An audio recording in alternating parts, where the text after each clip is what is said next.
ਪੰਜਾਬ ਦੇ ਮੁੱਖ ਮੰਤਰੀ ਭਗਵੰਤ ਮਾਨ ਵੱਲੋਂ ਨਿੱਜੀ ਸਕੂਲਾਂ ਨੂੰ ਫੀਸ ਨਾ ਵਧਾਉਣ ਦੇ ਹੁਕਮ ਜਾਰੀ ਕੀਤੇ ਗਏ ਹਨ ਅਤੇ ਨਾਲ ਹੀ ਵਰਦੀਆਂ ਅਤੇ ਕਿਤਾਬਾਂ ਕਿਸੇ ਇੱਕ ਦੁਕਾਨ ਤੇ ਨਾ ਵੇਚਣ ਦੇ ਹੁਕਮ ਜਾਰੀ ਕੀਤੇ ਗਏ ਹਨ, ਜਿਸ ਤੋਂ ਬਾਅਦ ਨਿੱਜੀ ਸਕੂਲ ਐਸੋਸੀਏਸ਼ਨ ਨੇ ਮੁੱਖ ਮੰਤਰੀ ਦੇ ਇਸ ਫੈਸਲੇ ਦਾ ਸਵਾਗਤ ਕੀਤਾ ਹੈ ਅਤੇ ਨਾਲ ਹੀ ਇਸ ਐਸੋਸੀਏਸ਼ਨ ਦੇ ਚੇਅਰਮੈਨ ਦਾ ਕਹਿਣਾ ਹੈ ਕਿ ਫੀਸਾਂ ਦੇ ਮੁੱਦੇ ਤੇ ਮੁੱਖ ਮੰਤਰੀ ਨੂੰ ਫਿਰ ਤੋਂ ਵਿਚਾਰ करना चाहिए है। तो जो पंजाब के मुख्यमंत्री ने जो अनाउंस किया है फीस के बारे में और जो स्कूल की बुक्स और वर्दियों के बारे में, उसमें दो फैसले बड़े अच्छे हैं जिसको हमने फॉलो कर लिया है और हमारे स्कूल्स को हमने गाइडलाइन जारी कर दी हैं। जितने भी फेडरेशन के मेंबर स्कूल्स हैं पंजाब के सभी इसको फॉलो करेंगे और मैक्सिमम हम गवर्नमेंट को कोऑपरेट करेंगे। हमने इस फैसले का स्वागत किया है। जहाँ तक फ़ीस के फैसले का सवाल है, उसमें थोड़ी जल्दबाजी की गई है। हमसे कोई डिस्कशन नहीं किया गया, किसी एसोसिएशन से, किसी नुमाइंदे से कोई इसमें इसके बारे में बात नहीं हुई। अच्छा होता कि अगर हमें बुलाते तो हमें पूछते भी आप कैसे पेरेंट्स की और हेल्प कर सकते हो। शायद उनको किसी अधिकारी ने ये नहीं बताया भी जो फ़ीस थी वो पिछले 2 सेशन से स्कूलों ने नहीं बढ़ाई। कोरोना काल के दौरान इवन उसके उल्ट है जो 85% जो फ़ीस ही ली है स्कूल्स ने। सो ऐसे दौर में जहाँ 2 साल के बाद जब तीसरा साल शुरू हुआ है, अब फ़ीस की बढ़ोतरी होनी थी, वो हम 8% हमें अलाउ किया गया है। पंजाब में एक फ़ीस रेगुलेटरी एक्ट बना था 2016 में, जिसके तहत स्कूल है जो 8% तक की बढ़ोतरी कर सकते हैं। ये भी बढ़ोतरी नहीं है, इसको भी हम कह सकते हैं जो महंगाई बढ़ जाती है उसको काउंटर करने के लिए ये 8% हम बढ़ा सकते हैं। अगर किसी स्कूल के पास कोई ज़्यादा नया इंफ्रास्ट्रक्चर बनाया है या उसने कोई और फैसिलिटीज़ ऐड की हैं तो उसको परमिशन लेनी पड़ेगी। सो ऐसे माहौल में जब पहले से ही फीस रेगुलेटरी एक्ट काम कर रहा है तो ऐसी अनाउंसमेंट करनी नहीं बनती थी, जो अभी कल कर दी गई है।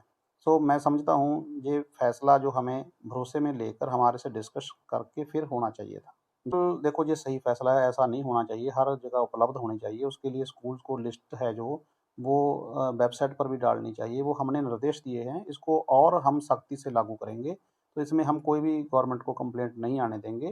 और उसके विपरीत जो मैंने पहले ही बताया है, अगर गवर्नमेंट चाहती है भी लोगों को फ़ायदा पहुँचाया जाए, पेरेंट्स को फ़ायदा पहुँचाया जाए, तो हमने एक अपील कर रखी है पहले से ही पंजाब सरकार को भी हमारे स्टेट में जो एजुकेशन है उसको टैक्स फ्री कर दिया जाए।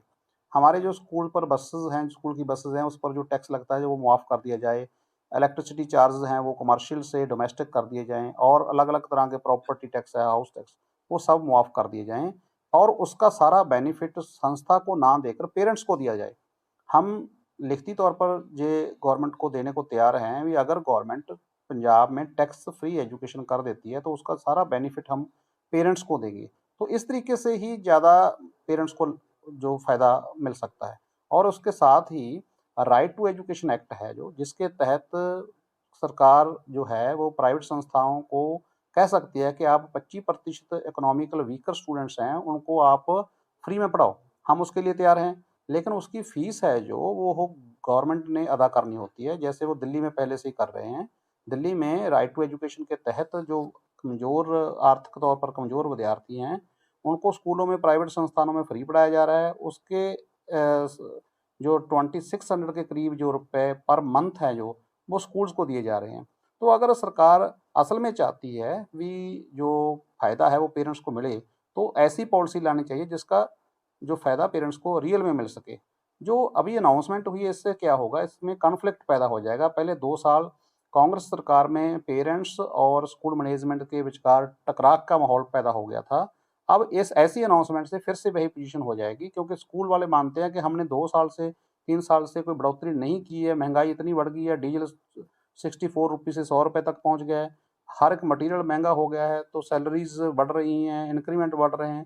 तो ऐसे माहौल में ऐसा ऐलान नहीं होना चाहिए था। हम इसके लिए जल्द ही भगवंत मान जी से मिल रहे हैं, सो हमारे मुख्यमंत्री हैं। मुझे पूरी उनसे अपेक्षा है कि वो इसको ठीक सुनवाई करेंगे और पेरेंट्स के हक में और संस्थाओं के हक में फैसला लेंगे। पंजाब में 3-4 तरह के स्कूल हैं। एक तो सीबीएसई स्कूल हैं, लगभग 1500 स्कूल हैं जो वो सीबीएसई से एफिलिएटेड हैं।